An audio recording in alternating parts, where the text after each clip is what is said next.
Hey, Youth Worker Nation, this is Doug Edwards, and I am happy to have on Youth Worker on Fire today one of my good friends. Jim is one of the ultimate volunteers. Not only did he volunteer for me, but he volunteered for his community, Rotary Club, and knocked it out of the park so many times for this community and a lot of people.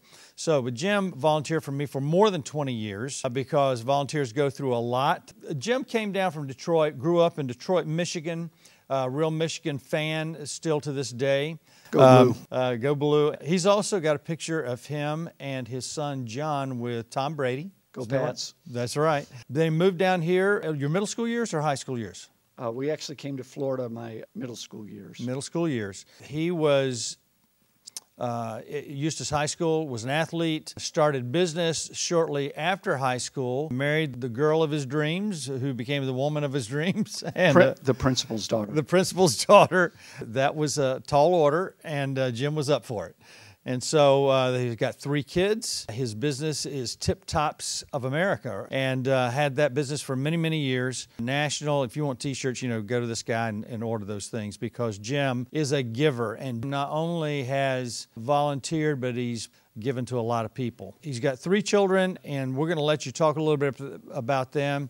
You got John, Michael, and Rebecca, and his beautiful wife, Marilyn. Jim, catch us up a little bit. Tell us where life has been from then until now. And I came to Eustace in 1971. I graduated from Eustace High School in 1975. I was one of those guys that I wanted to do something. I had no clue as to what I was going to do.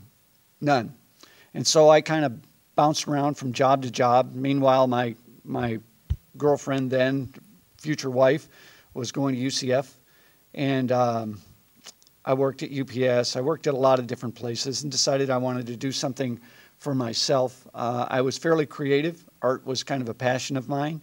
And so when she graduated from college, she went to work in Apopka as a teacher. She didn't really like it that much. So we decided we would start our own business. Boy, was that a mistake. You know, we had no experience, no know-how. No money. So, well, the good news was we didn't have anything to lose, and we just gutted it out. Basically, I don't think we made a penny for the first 3 years. Sounds like real business. No, it was lovely. Yeah. It almost destroyed us, our marriage, everything about us, but somehow we pulled through. And during that process, the hard process, I had a motorcycle accident on top of everything else, and I was laid up for quite a while. And I can remember my first real face-to-face with my mortality was after the motorcycle accident. And I was in the room. I had the motorcycle accident early in the morning. They brought me to Waterman, then they transferred me to LRMC, and I had surgery. I had a really banged-up leg and foot. I can remember it was at night, about 8 o'clock. It had been a long day. I had been through my first surgery, and the doctor came in and he said, well, we made it through the first surgery. He said, and I'll never forget this as long as I live, Doug, I hope we can save your foot.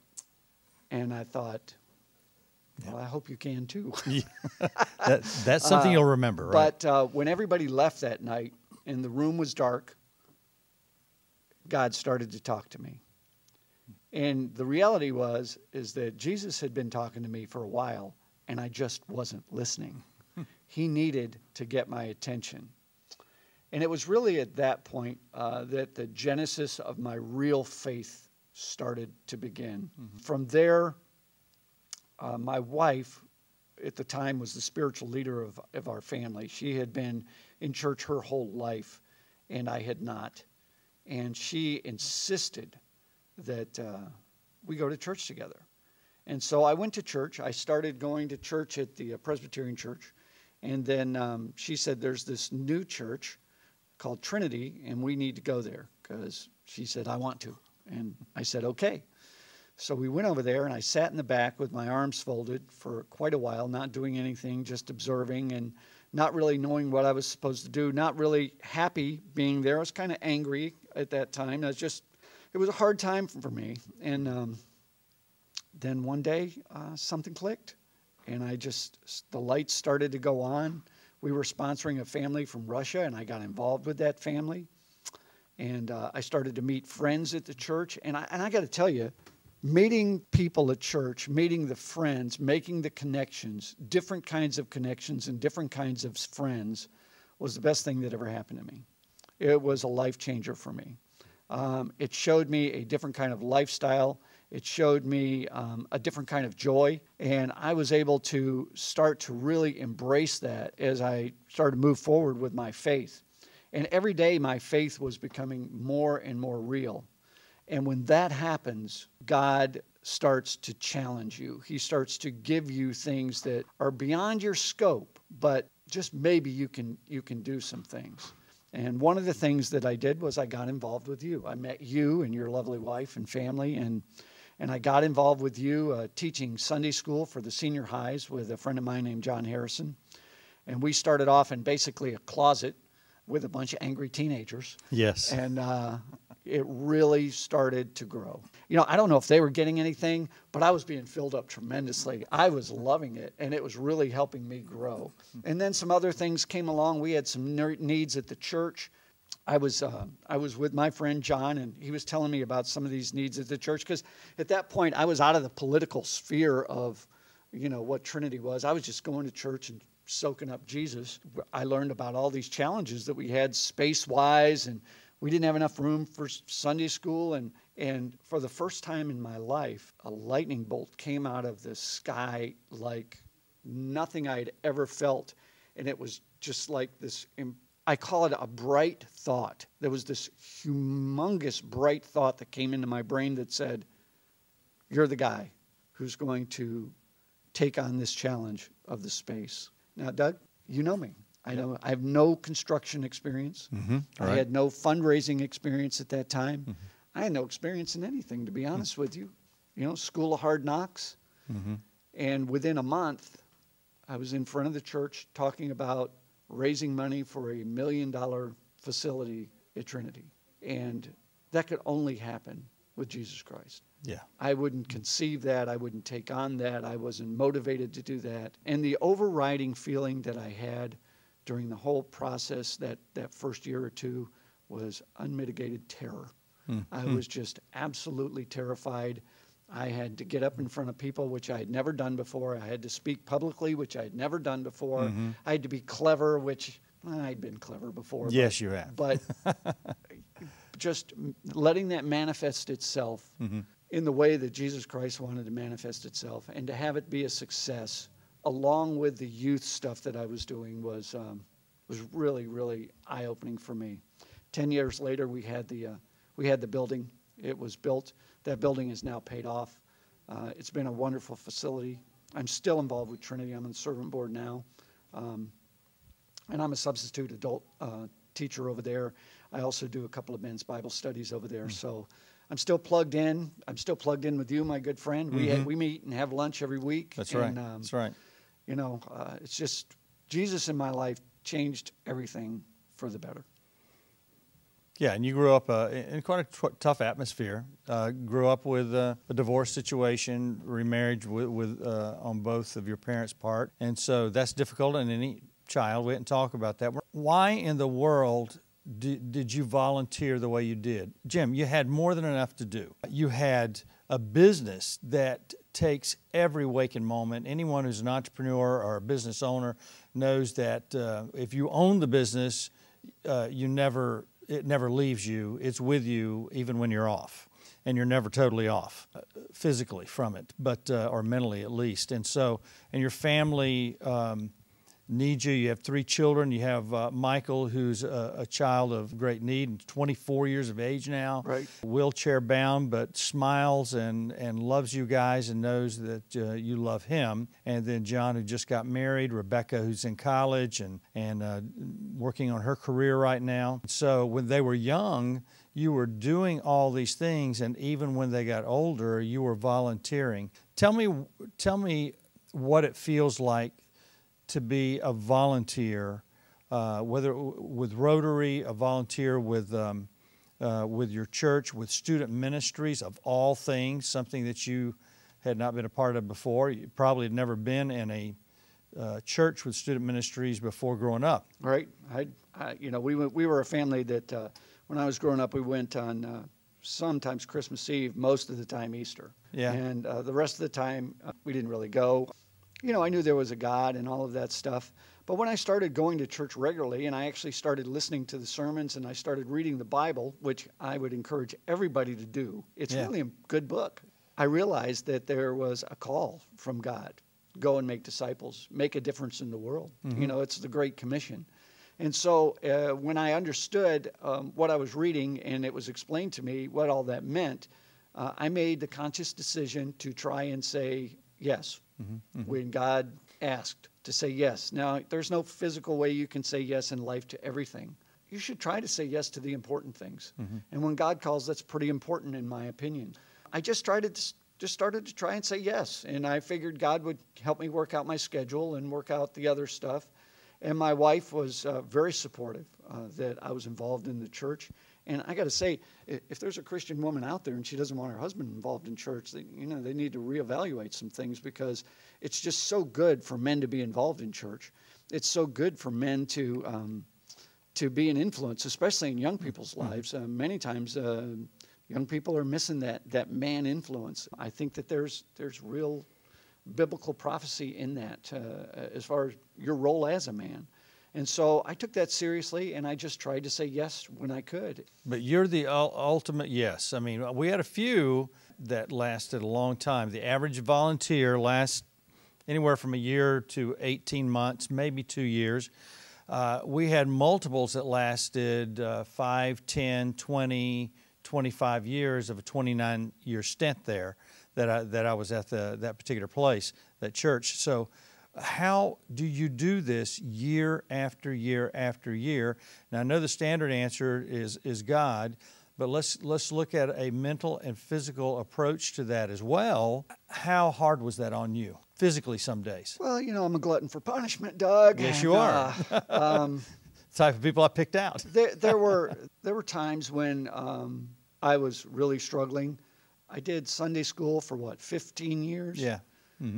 At the end of that, I'd kind of run out of gas. And I felt like as I was getting older, I know the camera doesn't show up, but I'm just like, I'm not 25 anymore. I know. As I got older, I felt like maybe they needed a fresh voice. There were some things there that I just wanted a different role.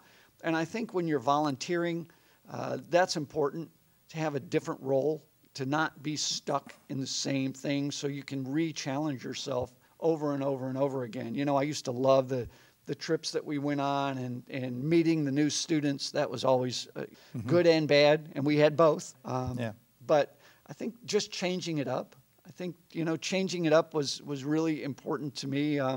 Trying to not do the same thing every year. A few years I volunteered for Vacation Bible Study and did some young kids stuff, and just change. I think that if you don't change, if you're not willing to change, it gets really monotonous. It's easy to get burned out. And the students sense that. Or anybody, adults, if you're in an adult ministry, they sense it too. And boredom is not a tool for growth. So changing it up was how I kind of dealt with it. And sometimes just saying, there were plenty of times when I was like, I don't want to do this. I don't want to go there. I don't want to do this. But when I did, I was blessed. And that thought was always in my mind. The more I don't want to do it, I think, wow, there's probably more of a blessing coming than I really understand. And 9 times out of 10, that's what happened. I would not want to go on an event with you, or I'd want to skip out on this one, and then I'd go and I'd be blessed. And that blessing is what recharges you, Doug. Yeah. That blessing from a student, or a blessing from the Word of God, or a blessing from somebody that you met that you didn't know you were going to meet, or some circumstance, and that you carry that with you. That becomes part of your memory bank. And when you're low, you can go to that memory bank and fill up a little bit. And I used to do that quite a bit. And once again, though, 15 years as a volunteer, not getting paid for any of those things, having to pay out money a lot of times. Yeah, I didn't like that part at all. Right. When we did those trips. In fact, the board started feeling so bad, they started trying to pay all of my staff's ways, because when you're in place long term, number one, you need, if you can stay somewhere long term, you get to see growth. You get to see these things happen. and people start trusting you if you're trustworthy. If you're trustworthy with money, if you're trustworthy with their students, if you're trustworthy with their staff and the church or the organization you're with. You know, if you're not with a church and you're with another organization, community, integrity and character are still a major component. And when people see integrity and character and results, they are willing to jump on board, you know, the big train that's moving. And that's what happened in our case. They saw the sacrifices of you volunteers, and they started getting embarrassed. They started going, we can't let these guys pay for these things all the time. It's taken from their family. You know, this program is moving like a freight train, like a 747 airplane, and we've got to do something to help these guys out because it's too important. When other people see the importance, it's because of guys like you that put value to it. Volunteers that are great volunteers. I used to observe. I didn't know how to observe completely. Mainly I was taught, you know, go get volunteers and kind of interview them or whatever. But I would actually watch people sometimes for a year to 2 years before I'd even approach them and ask them. And then I found out from a guy by the name of Dave Ramsey hiring his own staff because of some of the bad things he had happened. They now do 14 to 17 interviews of the same person. Yeah. Before they Google hire. does that too. Yeah, do they really? Mm-hmm. Wow. And so I can't imagine that. I've never done that, but I did observe for a year to 2 years before we'd ask. And the people that I observed lasted the longest. Well, you know, Doug, the other thing that was really important to me was, and what kept me going, for instance, I left teaching Sunday school and I was kind of on the sidelines for 6 or 7 months, and then I started doing the Monday night thing with you, and I did that for another 10 years. But really, it was the relationships with the students, the other staff.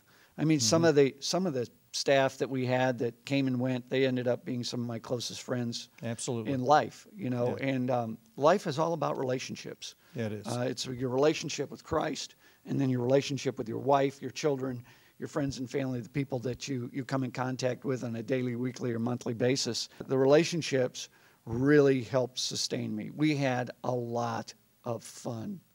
Even when things were tough, there were still a lot of laughs. Mm-hmm. We were able to laugh at ourselves, yes. Laugh at each other, laugh at the students. Yeah, right. We had a lot of fun. We're going to talk a little bit about Colorado. Jim is a great snow skier, has done it for years. Tell me your worst volunteer moment that you can tell, and it could be with Rotary or it could be with us. Well, my worst volunteer moment was when we lost the kid in Washington D.C. No, that was my worst. No, well, that was my worst moment. That was my. You know, we're in Washington D.C. Yeah. We're on a tour. We've got 50 to 60 kids with us, and one of them comes up missing. Yeah, and we don't know where he is. And Washington, D.C. is a crowded place in the summer. Mm-hmm. And so for an hour there, this is why it was worse for me. I was assigned not to look for the kid. I was assigned to oversee the rest of the kids. And so I didn't know what was going on. And when I don't know what's going on, that's bad for me. I like to know what's going on. Yeah. So I was kind of freaking out and trying to put on a happy face for everybody else. And we were heading towards Arlington, which is across the river, which is further away from, not my favorite moment as a volunteer. You know, seeing some kids get hurt on the mountain from time to time, or kids that got out there and they didn't do what we said to do, preparing to get out to Colorado, and they would get altitude sickness or something. That was not fun either. We had very, very few, but a couple of kids that just were there for the wrong reasons, and you would have to deal with them. Right. That was always a challenge, but we made it through. And, you know, God was good, and yeah, there are very few, and the reason there are very few is because we learned a couple lessons, and I learned it from another group on the East Coast, and that was always make sure that beginners take a lesson. Don't take for granted that they know how to ski or snowboard. No matter what they say. No matter what they say. Because they're liars. That's right. And the second thing is make them all wear a helmet. We had to be responsible for those other kids, and I knew how clumsy I was. I cracked a couple of helmets. And Doug was fun. You were fun to watch. Let's just say that you gave me a lot of joy. I was a work in progress. Gave me a lot of joy on the mountain watching you ski, Doug. So we were with our mutual friend, Coach Clark Blake, and a couple of weeks ago, and he brought up Doc Glenn, and I skied with Doc. Doc he learned to ski at age 70 or 72, somewhere in there. Doc was a pretty good skier. I think he's better than me. So he hit some powder there in Colorado, and my thing is, if you're not falling, you're not learning. I don't subscribe to that philosophy. That's right. And I got tired of that. And so Doc Glenn told Clark later, he says, that Doug, he falls a lot. And so I had to stop that. In fact, the worst fall was when I got tired of you guys skiing better than me. So I had already made a couple of runs, and I was going full blast, and I hit that piece of ice. And I flew. I don't even know what it looked like, but you guys said it looked like the cartoon. It was gorgeous. It was truly spectacular. As fast as you can on a art Colorado in motion. mountain. That's what it was. I'm surprised you had any clothes left on after that yard sale. It was a painful. Things were flying everywhere. Art in motion. It was lovely. Painful art. It was lovely. But the other thing out there wasn't just. We would tell the kids, make sure you hydrate. They wouldn't hydrate. Make sure you use sunscreen. Remember the guy that we said, please use sunscreen? Yeah, Tim. And then he didn't. That was bad. I've never seen a blister that big in my life, but I understand that he survived and lived to tell the story. Yeah, Tim's a great kid. Yeah. You did these volunteer things. Tell me about your best moment as a volunteer, if there's one moment. There were lots of really, really great, I would say they were better than great. There were special moments where you have a person one-on-one and they start to really tell you about their life. And you realize that these are problems that are bigger than just kid problems. And these are issues that can be lifelong issues that they would have to deal with. And you have a chance to listen to them and to let them know that you really love them and you really care about them, that there are answers to some of those questions. And they may not be looking in the right place, so you have the opportunity to give them some direction. And all of that comes from training that we had.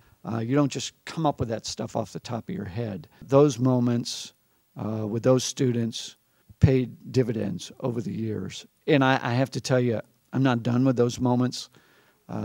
Students that we went on trips 10, 15 years ago will contact me on Facebook or text me or email me and say, hey, I was thinking about you, this happened, and they have kids now and they're going through things, and just that 10 or 15 years later, somebody thinks about a moment or a time or a season that we had together, and they think enough about it to come back and say, hey, that was meaningful to me, that really helped me.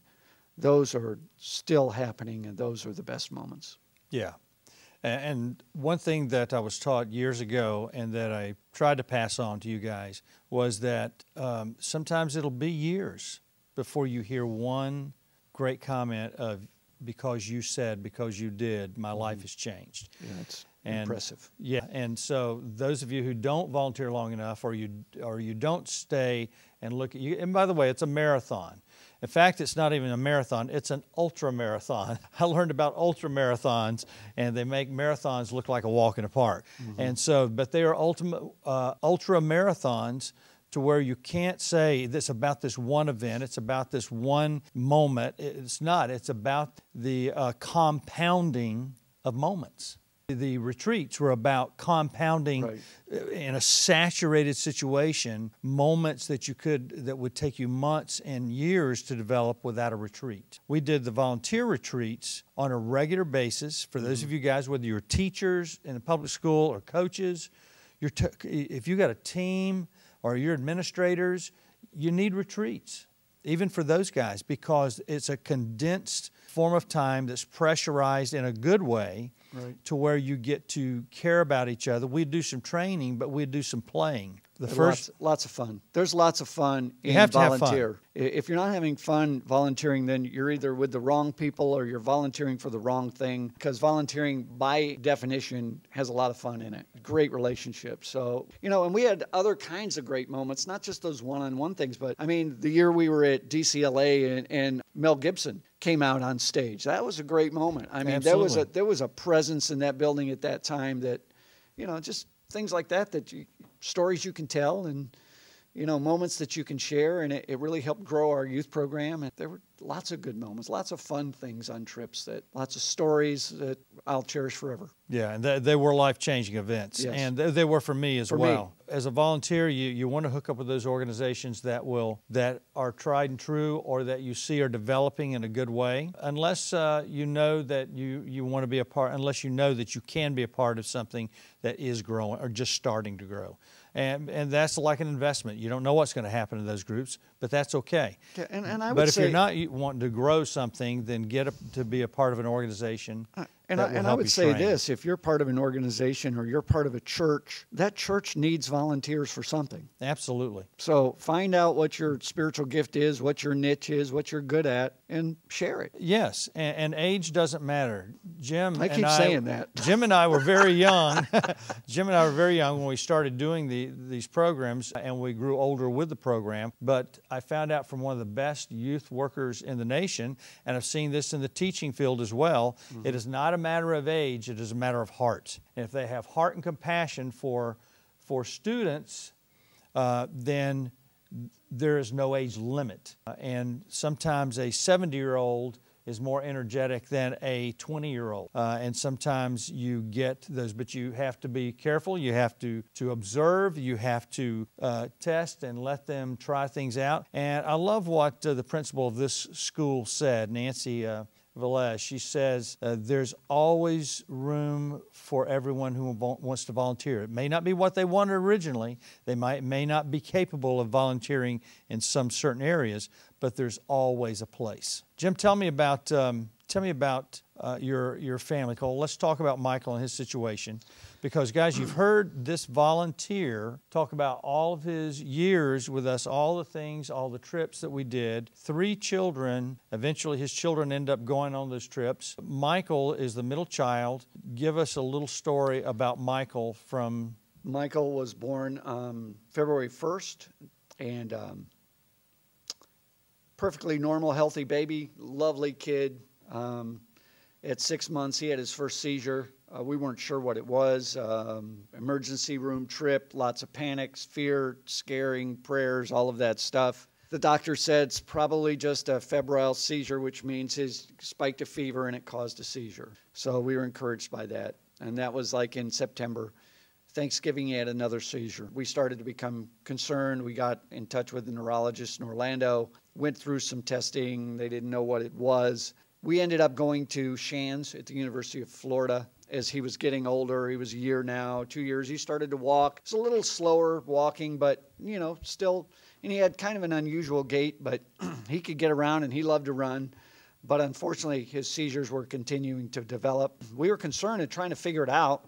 We went to University of Florida. The pediatric neurologist, the head of pediatric neurology was Dr. Maria, and he was a brilliant guy, but he didn't have a clue. So we ended up taking Michael out of the country to Nova Scotia to a doctor named Dr. Peter Canfield up there, who was a specialist with seizures in young children. And when we got there, we didn't get good news. We didn't. Dr. Canfield diagnosed Michael with what had been a fairly new diagnosis in the pediatric field. It was called Dravet's syndrome. And it's a seizure disorder that is not focal, it's diffuse, which means the seizures start anywhere in the brain, not one specific area that you can pinpoint, and they had no cure for it. So we came back to Eustace, Florida, and they sent us a pamphlet in the mail with a bunch of paperwork and big envelope full of stuff, and we started reading it. And probably my worst day was the day I got all that paperwork, because it said all the kids that had been diagnosed with this, they died. in their teens. Mm. And their development suffered as they got older. Now, Michael had been, he could sing. He was in Awana at church. He was, by this time, you know, he's singing, talking, running around like any normal kid, still having seizures, but we didn't see any development issues really. And we read that, and it was really heartbreaking. And then we didn't notice anything till he was about 4.5. And he used to love to say the blessing at dinner. He would, you know, God is great, God is good. And we're sitting at dinner one night, and he goes to say the blessing, and he gets to the end, and he can't remember the last couple of words. And Marilyn and I looked at each other, and I think we didn't say it, but we both knew this was different. This could be the start of this. The good news is that Michael did not die in his teens. Michael is alive and well today. Michael is 24 years old. Yes. Michael is the best minister in our family. He can't talk. He can't walk. He gets fed through a feeding tube, but he is absolutely the best, most powerful spirit in our family. He ministers to people in ways that I will never be able to minister to. And the other thing is our family is different because of his blessing. Yeah. You know, for some reason, God chose Marilyn, and I came along for the ride. And what a blessing this kid has been to us. People on the outside so many times have said, how can you love a God that would do this to your kid? God didn't do this to Michael. Michael's a part of a sinful world, you know, as a result of a world that has disease and things that happen, and they just happen. But what God has done with him and taken him and made him such a positive influence is just, it's amazing to me. It's the miracle that I have witnessed. And my other children are different because of him too. Yes. You know, my oldest son, John, who's a fabulous kid, you know, he's high-tech job, all of that good stuff. Really, really good guy. Just got married. He wanted Michael as his best man. You know, I got to tell you, it broke my heart. You know, it's just really powerful moment when Michael was the best man at his wedding. And you know, it's stuff you just can't make up. It's stuff that's God stuff that just keeps happening, and I just keep being blessed over and over and over. And Rebecca, she's the baby of the family, but she cared for him so much when he was growing up. And she sacrificed. Both my kids have sacrificed. They know what sacrifice is because of Michael's condition. And they did it lovingly and willingly. Now, you know, they're kids. Is it 100% of the time? Are they joyous that we can't go on the ski trip? Well, no, but they understand the importance of taking care of their brother.